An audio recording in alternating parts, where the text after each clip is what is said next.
Vamos a dar comienzo a este panel titulado Servicios públicos centrados en la persona humana. Como ya se anunciara, el orden de la exposición se ha alterado y va a comenzar la profesora Agustina Fanelli Evans. La doctora Agustina Fanelli Evans egresó con honores de la Facultad de Derecho de la Pontificia Universidad Católica Argentina Santa María de los Buenos Aires en mayo de 2000. En 2005 se recibió de magíster en Derecho Administrativo por la Universidad Austral. Se incorporó al estudio O'Farrell en agosto de 2000 y es socia del Departamento de Derecho Público y Regulación Económica desde mayo de 2014. Es profesora del Máster de Derecho Administrativo de la Universidad Austral en la materia Servicios Públicos desde el año 2008 y en la materia Control Judicial y Procesal Constitucional desde 2013.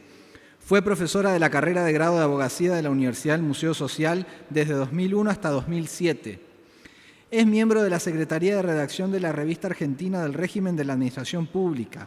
Ha expuesto en jornadas y seminarios sobre temas de Derecho Administrativo y Regulación Económica y ha publicado artículos y ensayos en revistas especializadas en la materia.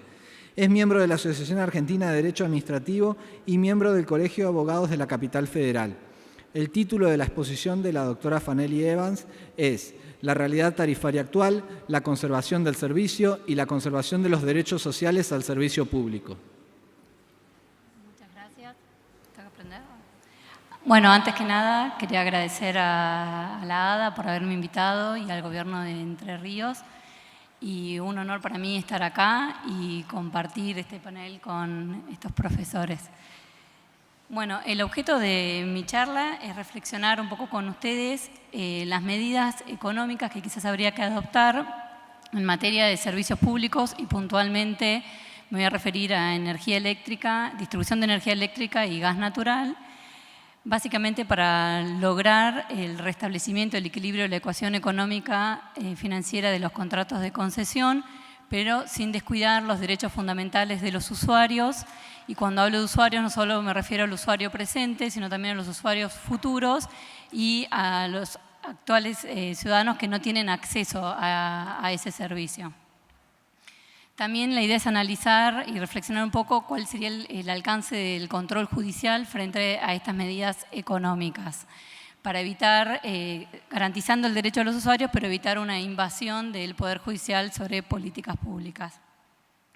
Las razones que me llevaron a elegir este tema, por un lado es la situación actual en materia de tarifaria de servicios públicos, donde los ingresos de los prestadores o las tarifas no alcanzan para cubrir los costos económicos, que incluyen los costos operativos y una rentabilidad razonable, pero también teniendo en cuenta la consagración constitucional del derecho de los usuarios a la salud, la seguridad y los intereses económicos.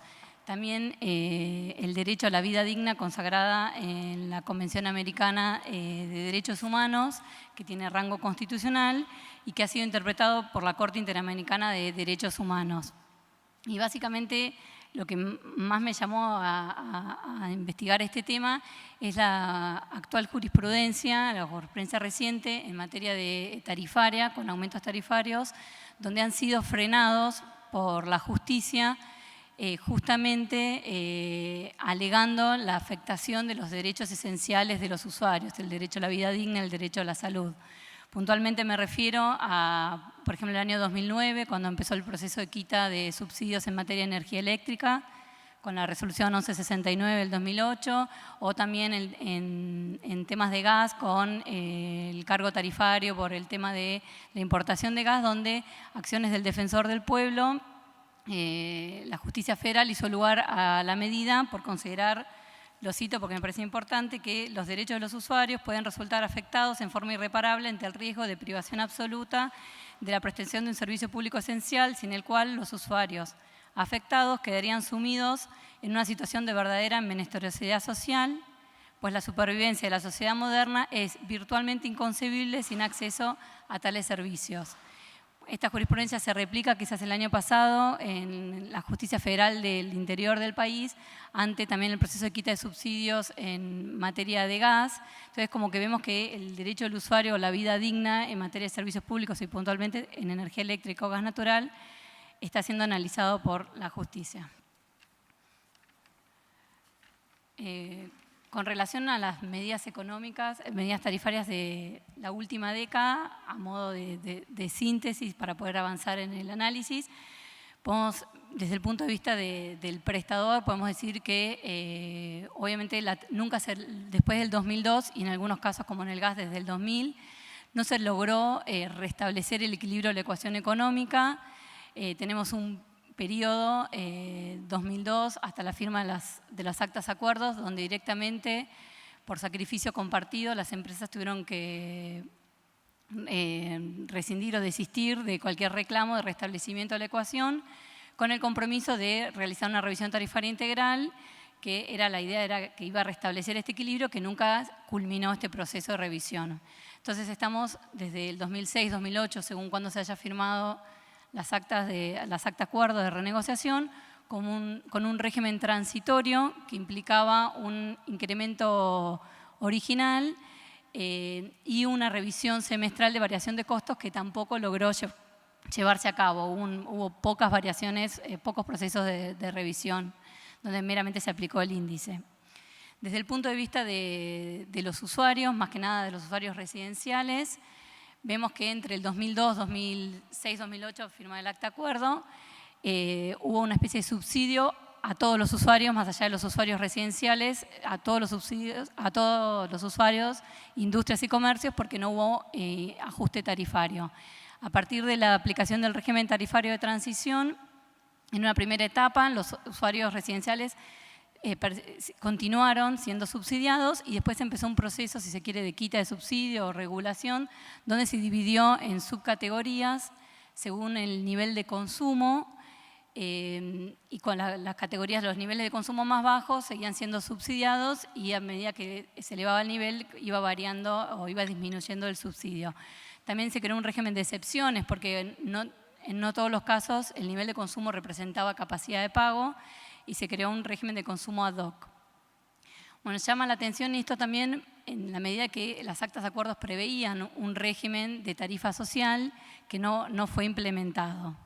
Todo esto llevó a un régimen de subsidios, quizás en alguna parte indiscriminado. De hecho, hay informes económicos que indican que dentro de los usuarios residenciales los subsidios tuvieron el mayor porcentaje dirigido a sectores de mediano o alta capacidad de pago, capacidad económica, y no tanto a los sectores más carenciados, si se quiere. De hecho, hay un informe de la AGN donde indica que los sectores más vulnerables, por lo menos en materia de gas, se vieron perjudicados al no tener acceso a la red y tener que comprar o abastecerse del gas con la garrafa, que no estaba subsidiado. Igual ahora hay todo un programa de subsidios para las garrafas, pero en ese momento no.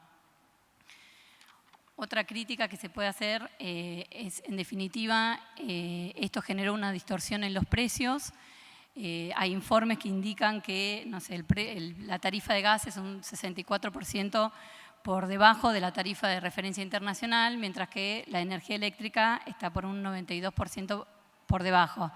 Esto obviamente genera obviamente una desinversión del servicio y por otro lado no hay una conducta de ahorro por el hecho de ser tan barato y no hay una conciencia de cuánto nos está subsidiando el Estado y si realmente es necesario ese subsidio.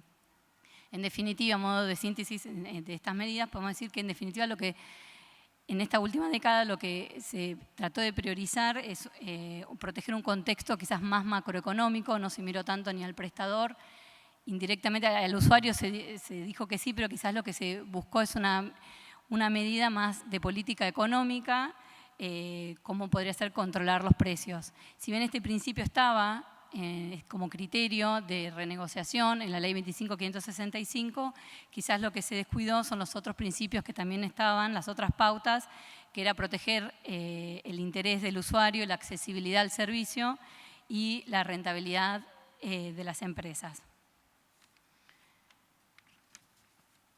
En definitiva, en este contexto entiendo que deberían adoptarse medidas que tiendan a quizás ahora alejarse quizás un poco más del contexto macroeconómico y mirar el contexto microeconómico del servicio público, tratando de sincerar cuál es el verdadero precio que tiene la energía, cuál es el verdadero precio del servicio, Una vez blanqueado esto, entender qué política vamos a adoptar, cuánto se puede trasladar a la tarifa y cuánto necesito de subsidio.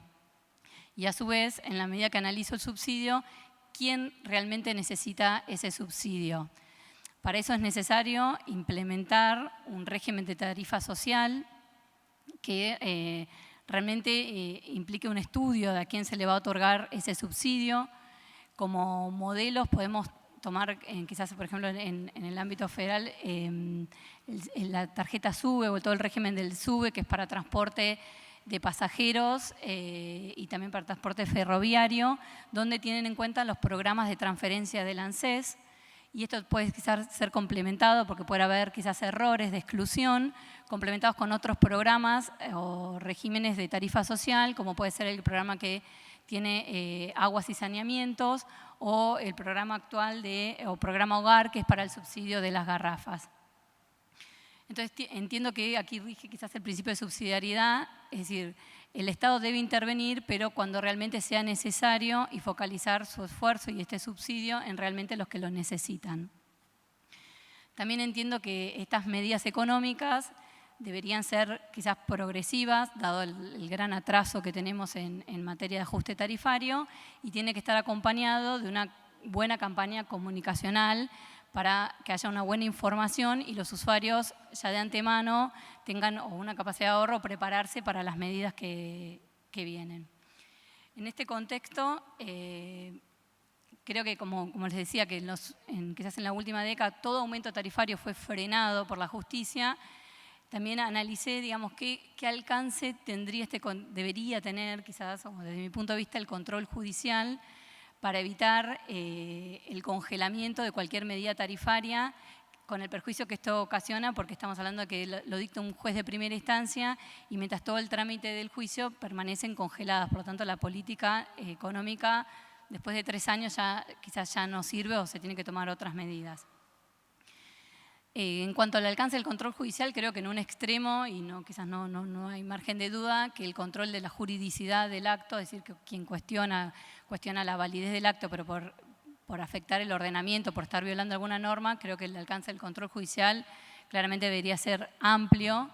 En materia tarifaria se ha dado cuando se incluyó la tarifa universal, la trasladaban las empresas de telefonía, o en materia del PPI, cuando se consideró que violaba el marco regulatorio o la ley de convertibilidad, o mismo los primeros aumentos que se dieron en el gobierno de Duhalde, que se consideraron que violaban, que estaban por afuera del proceso de renegociación.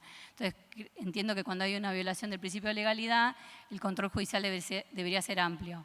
En lo que yo vengo exponiendo, quizás sí estamos ante una aprobación, una resolución que aprueba un aumento tarifario y no contempla una tarifa social o los criterios de esa tarifa social no son lógicos. Entiendo que podría existir una intervención del Poder Judicial, una revisión de la decisión en esos términos, lo mismo que si no hay una información o se pretende una aplicación retroactiva de la tarifa. En el otro extremo, creo que está el control de oportunidad de mérito y conveniencia, que la Corte ya lo ha dicho, tiene jurisprudencia en materia tarifaria, en el caso Prodelco, con el rebalanceo telefónico, o en el caso Fernández, donde era el redondeo en materia de subtes, pero en definitiva lo que se analizó era la potestad de la administración en materia tarifaria y en materia de subsidios. La Corte ahí ha sido clara que el control judicial no puede entrometerse en las decisiones políticas de la administración, porque en definitiva estaría sustituyendo al otro poder y habría una invasión de funciones. Y creo que lo que quizás es más difícil fijar el límite, que es cuando lo que se cuestiona es la razonabilidad de la medida. Ya estoy terminando. En este punto creo que es esencial, más que nada en lo que estoy hablando, porque de hecho si uno analiza los últimos cautelares en materias tarifarias, lo que se cuestionó justamente era la razonabilidad del aumento. Me refiero a las acciones del Defensor del Pueblo que les mencionaba con los procesos de quita de subsidio y en definitiva, o de asociaciones de usuarios, y en definitiva lo que se hacía era, se comparaba, se decía que el aumento era irrazonable y se comparaba cuándo se estaba pagando antes y cuánto se pretendía con el incremento. Entiendo que en materia de razonabilidad como pauta, ya la Corte lo ha dicho en jurisprudencia y ahora lo ha reiterado en materia tarifaria con establecimientos Liniers o Allianz, que cuando lo que se cuestiona es la razonabilidad, quien lo alega tiene que probarlo. Entonces estamos ante una cuestión de prueba, es decir, si yo digo que una tarifa es irrazonable, tiene que ser irrazonable en cuanto al costo del servicio o a la capacidad de pago de quien lo cuestiona.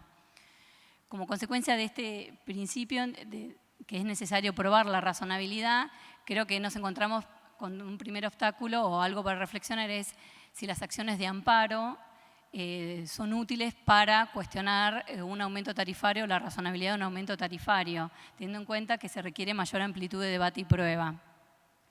Por otra parte, pero esto también lo tiro como para reflexionar, hasta qué punto el defensor del pueblo o asociaciones de usuarios tienen esta legitimación anómala cuando lo que se cuestiona es la razonabilidad del aumento tarifario. Es decir, si estamos ante una causa homogénea o es que cada afectado es quien debe demostrar que no tiene esa capacidad económica para afrontar este aumento tarifario o que tiene derecho a estar incluido en el régimen de tarifa social. A modo de ejemplo, en estos casos que yo les mencionaba, donde el defensor del pueblo, asociaciones de usuarios, habían cuestionado la razonabilidad de los incrementos tarifarios, el fundamento, como les decía, era comparar un precio de antes con el precio actual, sumado que ponían casos, ejemplos, acompañaban de usuarios con sus facturas para demostrar cómo había incrementado. Lo que pasó en muchos de esos casos es que las empresas prestadoras lograron acreditar que esos usuarios a los cuales o el defensor o las asociaciones citaban como ejemplo de la irrazonabilidad eran casos que ya estaban incluidos o que habían sido incluidos quizás posterior a la demanda, pero en el régimen de excepción, o bien casos donde no era necesario, donde se han acreditado con fotos que quien había sido acompañado como ejemplo vivía en un barrio cerrado, tenía una casa con buenas dimensiones y varios aires acondicionados. Entonces, bueno, creo yo que en definitiva, y ya cierro, creo que es necesario adoptar medidas en materias tarifarias, que estas medidas no pueden apartarse o ignorar los derechos fundamentales de las personas y creo que hoy en día con esta evolución de la jurisprudencia ya se considera como derecho a la vida digna, derecho de gozar de electricidad o contar con gas, pero estas medidas no impiden reconocer, por un lado, al prestador una remuneración que le permita cubrir sus costos, hacer inversiones y obtener una rentabilidad razonable sin descuidar el derecho de los usuarios, pero de aquellos usuarios que realmente necesiten el subsidio o la asistencia del Estado. Bueno, muchas gracias.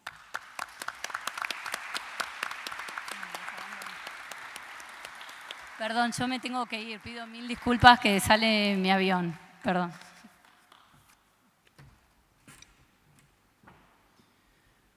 A continuación, expondrá el profesor Emerson Gabardo. El profesor Emerson Gabardo ha realizado estudios de postdoctorado como visitante académico de Relaciones Exteriores en la Escuela Fordham de la Universidad de Derecho de Nueva York, Estados Unidos. Es doctor en Derecho por la Universidad Federal de Paraná, Curitiba, con periodo de prueba en la Facultad de Derecho de Lisboa. Es director de AIC, Revista de Derecho Administrativo y Constitucional, y catedrático de Derecho Administrativo de la UniBrasil, Facultades Integradas de Brasil. Es coordinador general de la Facultad de Derecho de la UniBrasil, vicecoordinador del programa de doctorado y maestría en la Pontificia Universidad Católica de Paraná, vicejefe del Departamento de Derecho Público de la Universidad Federal de Paraná, profesor de Derecho Administrativo de la Universidad Federal de Paraná y de la Universidad Católica de Paraná. El título de la exposición del doctor Gabardo es El servicio de transporte público de pasajeros en ciudades brasileñas, entre la ley y la realidad. Buenas tardes. Primeramente, muchas gracias, profesor Justo Reina. Muchas gracias a la Asociación Argentina de Derecho Administrativo. Cumprimento os professores de la mesa, professor Aranha Munhoz, professor Godillo, demais colegas. Mi tema es el servicio público de transporte de pasajeros. En los términos de la Constitución brasileña de 88, no hay una única potestad federativa para la prestación de servicios de transporte público en general. Cada uno de los entes federativos tiene potestad sobre el transporte de pasajeros en su ámbito territorial. El gobierno federal presta servicios de transporte internacional y entre los estados federados, las provincias. Los estados federados prestan servicios de transporte entre sus municipios y los municipios prestan el servicio de naturaleza urbana, o sea, dentro de los límites de la ciudad. Dichos servicios pueden ser prestados directa o indirectamente, es decir, se permite la delegación a empresas privadas. Y este es el formato históricamente utilizado para el servicio público de transporte, no solamente en el Brasil. Cabe señalar que para la delegación de los servicios se requiere ley que lo autorice y aún la realización de la licitación previa para la elección del socio privado. Sin embargo, paradójicamente, existen casos de empresas que siguen prestando el servicio sin haber participado de proceso licitatório. Debido a contratos celebrados antes de la vigencia de la presente ley de concesiones y permisiones, o incluso porque fueron firmados antes de la Constitución de 88. Es interesante observar que la potestad para la prestación es distinta de la regulatoria. La regulación de los servicios de transporte mezcla diversos ámbitos legislativos y administrativos, así como diferentes campos del derecho. No obstante, existe un claro predominio de la Unión Federal. Unión Federal que actúa como instancia reguladora, en la medida que este ente central tiene potestad para emitir normas relativas a tráfico, licitaciones, contrataciones, movilidad urbana, gratuidad tarifaria, etc. Véanse que existe en Brasil un Estatuto de las Ciudades, que es una ley nacional de la Unión Federal. Además, por curiosidad, ya que no sé si es sabido por todos, pero la Constitución brasileña establece en su texto que debe concederse gratuidad en el transporte urbano para los mayores de 65 años. Por lo tanto, existe una gratuidad de rango constitucional en Brasil. En dicho contexto de centralización regulatoria, el transporte público de pasajeros es predominantemente vial y en Brasil es llamado de transporte colectivo urbano. Se debe mencionar también que la Constitución lo considera un servicio público esencial. Además, en el último día 15 de septiembre de este año, el Congreso Nacional promulgó la enmienda constitucional 90, que incluye el transporte como un auténtico derecho social. Así, más allá que ser un servicio público, es un servicio público esencial. Y más allá que ser un mero derecho, es un derecho fundamental de la persona humana. El problema es saber lo que eso significa. Y aún podemos preguntar, pero ¿no son todos los servicios públicos servicios esenciales? ¿No son todos los servicios públicos fundados en derechos fundamentales? El tema es controvertido. El significado jurídico de esencial es algo indeterminado. Y ni siquiera tenemos concretado en Brasil un sentido común del propio término esencial.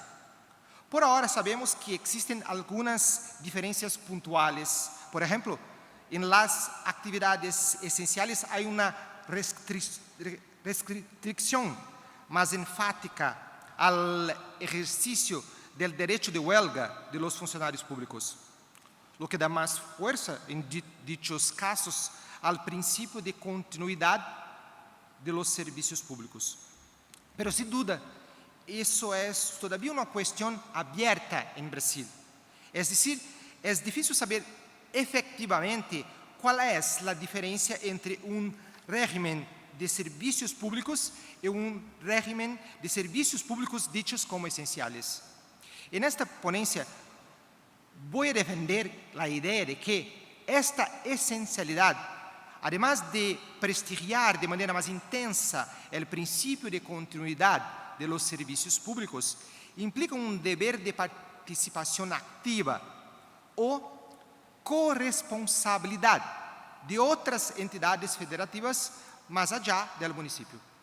Es decir, aunque la potestad de la prestación de este servicio sea municipal, la responsabilidad de su adecuada ejecución debe ser compartida con el Estado y con la Unión Federal. Señores, en los años 20 se encuentra el punto de partida del transporte vial en Brasil, sobre todo con la construcción de la carretera Río-São Paulo, que era la única pavimentada hasta los años 40. A partir de los años 30, debido a la crisis económica mundial, Brasil empezó a centralizar sus actividades administrativas y el fenómeno se intensificó después de la Segunda Guerra. En dicho momento se expandieron las inversiones en actividades tales como puertos, ferrocarriles, energía, telecomunicaciones y otras. Y esto ocurrió principalmente a través de la creación de empresas de propiedad estatal, que pasaron a sustituir progresivamente las empresas privadas prestadoras de servicios públicos. Sin duda, es el fuerte liderazgo de la Unión Federal que promocionó en el periodo comprendido entre los años 40 y 80 la unificación del mercado interior brasileño, con la consecuente incrementación de los procesos de urbanización, proceso que, sin embargo, se produjo de manera no planificada, debido a la falta de interés local. A partir de los años 80, los problemas inherentes a la movilidad urbana comienzan a surgir, afectando la calidad de vida de las personas que viven en las ciudades. Ciudades que empiezan a formar suburbios pobres, muy lejos del centro, al menos en general, muy lejos del centro, lo que conlleva a sus residentes a exigirem cada vez más servicios de transporte colectivo urbano. Y cuando hablamos de transporte colectivo urbano en Brasil, estamos hablando en general, nuevamente, de transporte vial, porque nunca hubo una inversión seria en otros modales, como, por ejemplo, el servicio de metro. La fuerte expansión de la densidad de la población, junto con una clara preferencia política de los líderes brasileños por el modelo vial y en particular por el transporte individual en coche, comenzó a generar problemas insolubles en los grandes centros urbanos. La ciudad de São Paulo, por ejemplo, es que la tiene el mayor número de helicópteros per cápita per persona, teniendo en cuenta todo el mundo. En resumen, la mayoría de la población brasileña vive en las grandes ciudades y, por lo tanto, está sujeta a las consecuencias de un conjunto importante de problemas. Podríamos nombrar algunos, tales como la falta de políticas públicas adecuadas para el tiempo presente, el aumento insostenible del transporte individual, la precariedad del sistema de fiscalización y particularmente la mala planificación urbana. En este contexto, ha hecho que las grandes ciudades brasileñas llegaron al siglo XXI sufriendo de graves problemas como la degradación de las condiciones ambientales, especialmente teniendo en cuenta la contaminación del aire, o la retención crónica de vehículos, las altas tasas de accidentes y, paradójicamente, la ausencia de serios mecanismos institucionales que permitan el uso racional de los espacios urbanos. Un ejemplo es el alto prestigio del automóvil como un vehículo de locomoción. En Brasil son comunes los fuertes incentivos fiscales para que la gente compre más y más y más y más coches. Para las fuerzas especulativas del mercado, la producción de combustibles, automóviles, autopartes, accesorios y neumáticos ha sido una lucrativa fuente de obtención de ingresos. Y para los gobiernos, su estimulación es interesante en nivel macroeconómico, ya que fomenta el crecimiento económico, aunque no promocione el desarrollo. Obviamente, eso implica una reducción de las aceras, una reducción de las zonas verdes, la ampliación de espacios para parqueamientos, así como la transformación de plazas en rotondas de vehículos, etc. Por otra parte, uno de los efectos negativos más importantes de la preferencia por el transporte individual en detrimento del colectivo es precisamente sobre el medio ambiente, pues los coches son los principales emisores de monóxido de carbono. Y en la ciudad de São Paulo, novamente, por ejemplo, en homenaje a Mauricio Zocum, nuestro amigo, el 94% de los vehículos que circulan son los automóviles, que responden por el 44% de los pasajeros, mientras que el 5% son autobuses, que representan el 55% de los pasajeros. Otro factor importante a tener en cuenta en dicha realidad es la desigualdad de accesibilidad. No es una elección para la gente hacer uso del transporte público o privado. Existe, por lo tanto, un sistema que impone desventajas a los más pobres, tanto en la velocidad del transporte como en tiempo de acceso, comodidad, uso del espacio, seguridad, entre otros elementos. Sin embargo, caminando en la dirección opuesta a la historia del Brasil y al fenómeno de la globalización de los problemas locales, la Unión Federal y los estados brasileños parecen querer hoy en día escapar de la cuestión. Quieren como máximo legislar abstractamente sobre la materia desde la distancia, sin confrontación directa con el problema. Este es un enfoque, a mi juicio, equivocado. El problema de la movilidad urbana es un problema de todos. No se puede dejar exclusivamente a la carga de los municipios. Los 3 niveles de la federación deben ser responsables de medidas tanto preventivas como medidas compensatorias. La solución de los problemas relacionados con el servicio de transporte colectivo urbano, servicio de transporte de pasajeros, se encuentra en un sistema interfederativo de, como dicho, corresponsabilidad, incluso corresponsabilidad por las tarifas. Cada vez más parece claro que el transporte urbano vial es crónicamente deficitario, al igual que el transporte por metro, por ejemplo. Sin embargo, las autoridades gubernamentales brasileñas insisten en no subvencionar el transporte vial, defendiendo su autosuficiencia y causando una evidente elevación de las tarifas. Pues el aumento de las tarifas y la reducción del precio de los automóviles y las motocicletas, e incluso del precio del combustible, obviamente hace que la gente abandone el transporte público con el fin de utilizar el transporte privado, si se puede. Este es un círculo vicioso que ha agravado considerablemente el problema de la movilidad urbana en Brasil. La implantación de subsidios al transporte colectivo, así como la adopción de restricciones al transporte individual, parece esencial, sobre todo si estamos tratando de regiones metropolitanas. En mi ciudad, Curitiba, desde hace décadas había un sistema integrado de transporte colectivo entre la capital y los municipios de la región metropolitana. Los usuarios podían pasar de un municipio a otro con el pago de una única tarifa. Eso solo fue posible gracias a la subvención concedida por el Estado del Paraná. Sin embargo, recientes desacuerdos políticos entre el gobernador y el intendente de Curitiba provocaron la suspensión del pago para el Estado.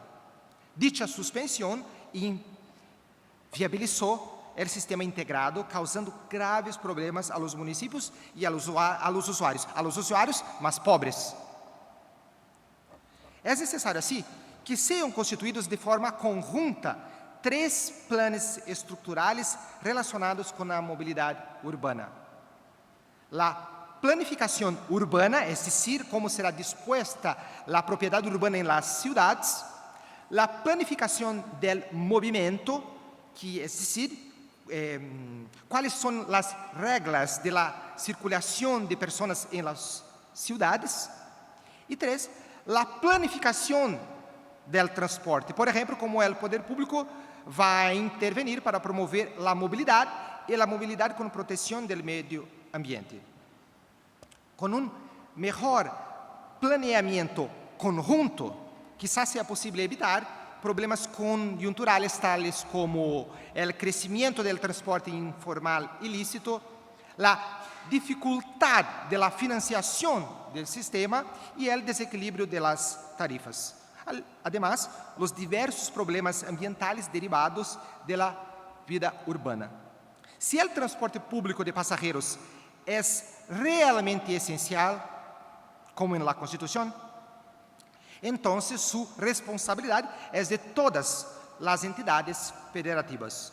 Por lo tanto, en Brasil no tiene sentido adoptar el criterio de subsidiariedad para cualquier cosa, mas principalmente para la definición de las potestades administrativas.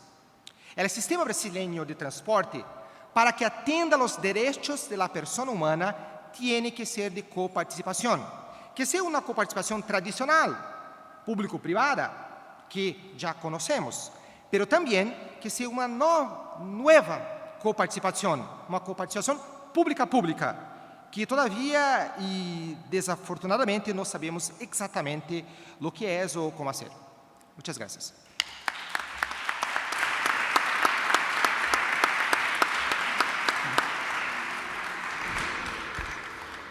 A continuación y para finalizar, expondrá el profesor Guido Tawil. El profesor Guido Tawil es abogado especializado en Derecho Administrativo y Administración Pública y doctor de la Universidad de Buenos Aires, área de Derecho Administrativo.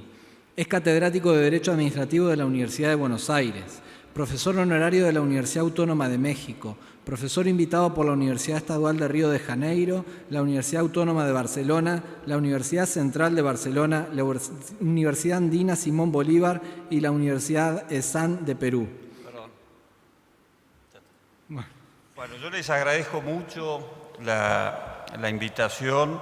Es tarde, soy el último orador, soy consciente que soy de alguna manera la última valla frente a lo que es la clausura de la jornada y por lo tanto voy a tratar de ser breve. Voy a tratar de hablar no más de 10 minutos y esencialmente tirar 2 o 3 ideas. La primera obviamente es adherir el homenaje a Yuyo, a quien conozco hace muchos años. Yuyo fue profesor mío hace 31 años en el posgrado en la Universidad de Buenos Aires y un fallo de Yuyo, en particular una disidencia en el caso Nasif contra el Instituto de Vivienda del Ejército, fue el que motivó mi tesis doctoral, por lo cual, si bien no nos hemos tratado mucho a lo largo de los años, el cariño, el respeto y el afecto obviamente es muy importante. 2 comentarios más también respecto a cosas que se dijeron. Vos, Yuyo, mencionaste a Prosper Weil. Yo he tenido ocasión de verlo a Prosper Weil en los últimos años, está muy grande, pero lo curioso de Prosper Weil es que dejó el derecho administrativo, después de escribir probablemente una de las obras más lindas por lo conceptual, él se ha pasado al derecho internacional. Yo he tratado de convocarlo a Prosper Weil a temas de derecho administrativo y me dice, yo de derecho administrativo ya no sé. Eso demuestra evidentemente la humildad y la manera de ser de una persona que, aún siendo un maestro para todos nosotros en sus obras, considera que no está a la altura de esta especialidad y se ha volcado hacia otra. Yo puse como tema de la disertación la planificación regulatoria. Esencialmente esto está vinculado con un trabajo que saqué hace un par de años en la ley, donde tocaba dos temas que para mí eran relevantes: el tema de las formas en el derecho administrativo y el tema de cómo regulamos. Y tiene que ver con algo que me parece que varios estamos viendo hace tiempo. En el caso de las formas, Agustín Gordillo lo dijo hace ya algún tiempo, sobre la necesidad de repensar las instituciones que tenemos como dadas y de alguna manera tratar de ver si estamos de acuerdo con esos conceptos que tenemos. Por ejemplo, el tema de las formas, y voy a ser muy breve, ya con Jaime lo he discutido mucho. Nosotros vemos las formas como una salvaguarda, como un salvavidas. Cuando no sabemos qué controlar, controlamos a través de las formas. Vemos si tiene el sello verde, el sello azul. Es de alguna manera, controlar las formas es una manera de lavar las culpas. Y nosotros creemos que tenemos un derecho administrativo que funciona porque cumplimos con las formas. Por ejemplo, la licitación pública. No es que la licitación pública no sirva siempre, pero nosotros creemos que porque tenemos licitación pública, el proceso de selección es transparente, cosa que todos los que hemos trabajado en el sector público, privado, y hemos visto procesos licitatorios, sabemos que no es así. Tenemos la audiencia pública. Nosotros creemos que porque hay audiencia pública, el procedimiento de participación ciudadana está garantizado y ni siquiera sabemos por qué tenemos audiencia pública. Yo lo pregunto muchas veces en la facultad: ¿para qué tenemos audiencia pública? Me dicen, para legitimar la decisión. No, la audiencia pública es para mejorar el proceso decisorio. Lo otro, lo único que demuestra es que nosotros convocamos audiencias públicas en la Argentina en muchas ocasiones para legitimar decisiones ya tomadas o para no tomar decisiones. Yo lo llamo, es una manera de terapia grupal, psicodrama, y lo que de alguna manera me parece que tenemos que hacer es analizar un poquito las instituciones más en detalle. En el caso de la regulación, lo que decía en ese trabajo era, lo escribí en función de alguna cosa que uno ve en los diarios, ¿no? Dice, y daba un ejemplo: un funcionario se levanta una mañana, se da cuenta, leyendo el diario, viendo un noticiero, que la sal causa muchos problemas de salud, que los médicos no pueden superar el tema de la hipertensión, y ¿qué hace? Decide prohibir la sal. Yo lo he llamado una suerte de regulación espasmódica, es decir, tengo el instinto de regular, voy y regulo. Y la pregunta, y de alguna manera lo que me interesaría plantear hoy aquí, es cómo regulamos. Yo creo que este es un tema de una gravedad. ¿Cuánta gente tenemos aquí que forma parte de la administración pública? Si pueden levantar la mano, ¿quiénes trabajan en la administración pública? ¿Quiénes emiten regulaciones, reglamentos? ¿Quiénes trabajan? ¿Qué guías tienen para emitir reglamentos? ¿Qué procedimientos tienen para emitir reglamentos fuera de lo que puede ser algún procedimiento administrativo general? ¿Alguien tiene alguna guía? ¿Perdón? La competencia del órgano emisor, es decir, lo básico, artículo 3 de la Ley de Procedimientos, no mucho más que eso. Bueno, ¿alguien sabe cómo se regula a nivel mundial en general? Y yo no hablo ya del fondo, sino de los procedimientos, del tipo de regulación que se trata. Yo voy a nada más que tirar 3 o 4 ideas o procedimientos para que ustedes sepan. Por ejemplo, este ha sido un debate muy importante en Estados Unidos, ha sido un debate muy importante en Europa.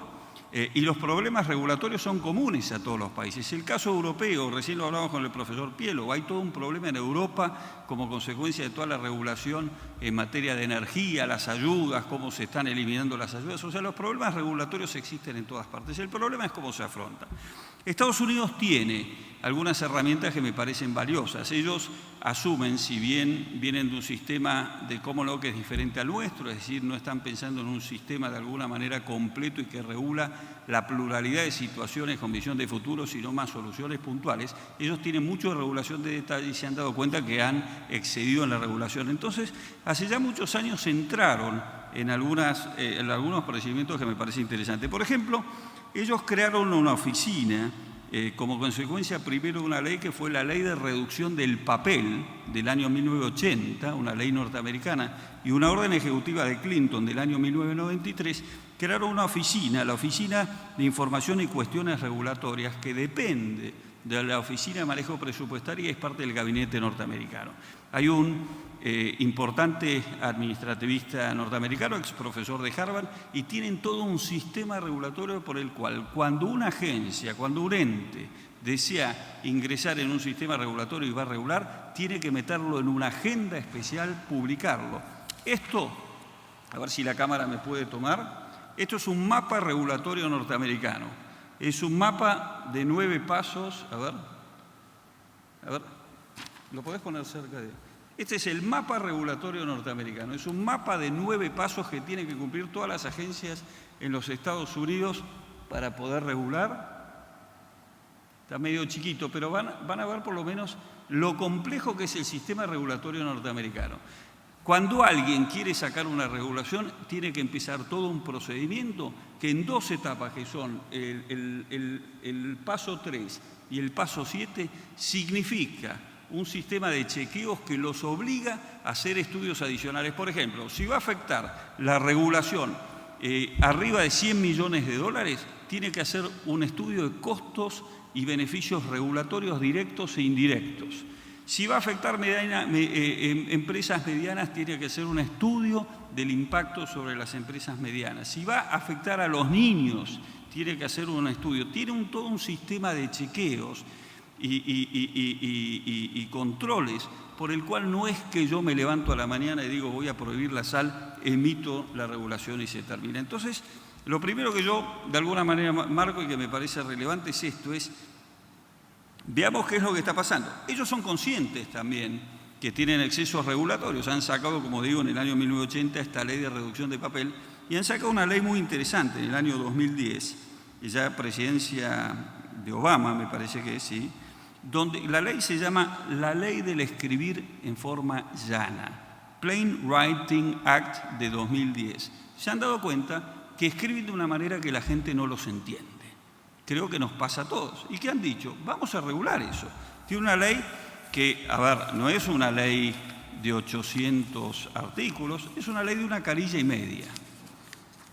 Es esta ley, la ley del 13 de octubre del 2010, y tiene como objetivo mejorar la efectividad y el accountability, el modo en que las agencias presentan sus resultados, responden ante la población. Tienen la obligación, en la cabeza de cada agencia, de comunicar, abrir en su sitio web todo un sistema de manera de poder llegar en forma más llana a los administrados. Tienen la obligación también de revisar toda su regulación, etc. Hay también una orden ejecutiva de Obama.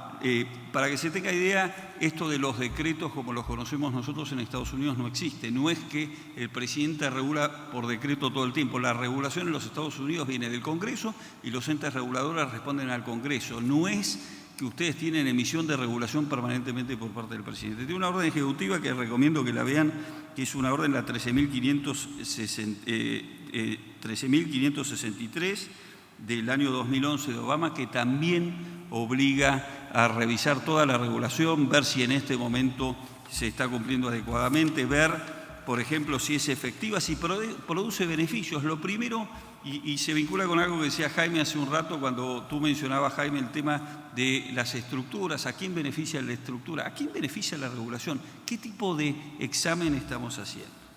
Esto no solo ocurre en los Estados Unidos, no los quiero aburrir con esto, también ocurre en Europa. La Comisión Europea emitió el 19 de mayo del 2015 lo que se llama un documento de trabajo para el staff de la Comisión Europea, que se llama Guías para una mejor regulación. Es un documento de 90 páginas que les indica a cada uno de los que van a trabajar en regulación qué tipo de chequeos y procedimientos tienen que seguir, que son procedimientos tanto de verificación, ellos lo llaman primero roadmaps, es decir, mapas de circuito, cómo tiene que seguir ese procedimiento, cómo se tiene que llevar, y sobre todo, que es lo clave y que es de alguna manera lo que sale del derecho norteamericano, estudios de impacto, cómo impacta la regulación.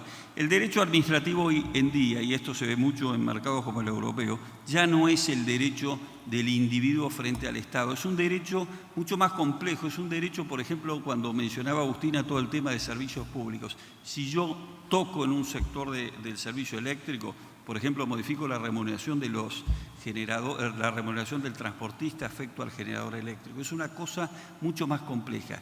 Y lo que yo me pregunto, y de alguna manera es el sentido de esta conversación, es ¿qué estamos haciendo? Yo creo que en la Argentina ha habido algunas iniciativas, pero me parece que esas iniciativas en el fondo han quedado más en trabajos teóricos. Evidentemente son muchos los cambios que hay que hacer. Yo creo que se vienen cambios importantes en materia regulatoria, sea por necesidad de desregular, sea por necesidad de regular de una forma diferente. Y más allá de lo que puedan ser los cambios de fondo, yo creo, y en esto es un poquito lo que llamo la atención, sobre todo a todos aquellos que trabajan en regulación, en que nos preguntemos cómo estamos regulando y cómo podemos hacer para regular mejor. Muchas gracias.